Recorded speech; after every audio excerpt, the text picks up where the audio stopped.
আসসালামু আলাইকুম। ম্যাথ করি প্রতিদিন, জয় করব বাদাহি। আচ্ছা, দেখি আসো আমরা লেখচিত্রটির সমীকরণ কোনটা। ঠিক আছে, এসএসসি 27 এর জন্য বেশি ইম্পর্টেন্ট কিন্তু। আচ্ছা, এই যে একটা লেখচিত্র আছে তার সমীকরণ কোনটা। ফার্স্ট অফ অল দেখো, জিনিসটা দেখাই। আচ্ছা, যদি এরকম কখনো হয়, এই যে ওয়াই অক্ষের উপরে, এটা একটা পরাবৃত্তের সমীকরণ। ওয়াই অক্ষের উপর হলে সমীকরণটা দাঁড়াবে এক্স স্কোয়ার। এক্স স্কোয়ার হলো ওয়াই অক্ষের উপরে, তবে সেটা যদি ঋণাত্মক দিকে হয়, এই যে দেখো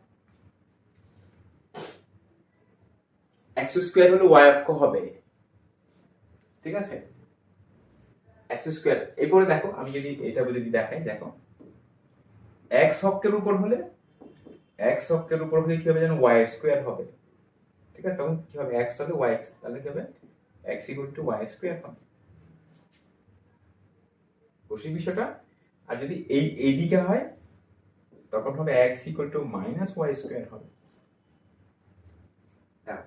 তাহলে এক্স স্কোয়ার থাকলে এটা নরমালি বর্গটা দেখবা কার উপর বর্গটা আছে। এক্স স্কোয়ার হলো ওয়াই অক্ষের উপর, প্লাস হলে ধনাত্মক দিকে, মাইনাস হলে ঋণাত্মক দিকে থাকবে।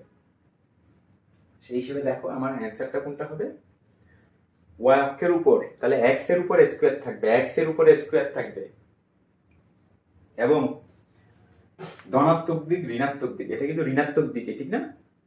এখানে কোন সংখ্যা থাকতে পারে, সমস্যা নেই, সংখ্যা গুণ আকারে ইচ্ছে মতো সংখ্যা থাকুক, সমস্যা নেই, কারণ এটা একটা মূল বিন্দুগামী লেখচিত্র। কারণ এক্স এর মান তুমি জিরো নাও দেখি, তাহলে ওয়াই এর মানটা কি হয়, জিরো হয়। মূল বিন্দুগামী একটা পরাবৃত্ত, তো তুমি দেখবা এক্স স্কোয়ার থাকলে ওয়াই অক্ষের উপর হয়। ঠিক আছে, প্লাস হলে এই যে উপরে হবে, মাইনাস হলে নিচে হবে। ঠিক আছে, আল্লাহ হাফেজ। তাহলে এটাই হচ্ছে আমাদের অ্যান্সার।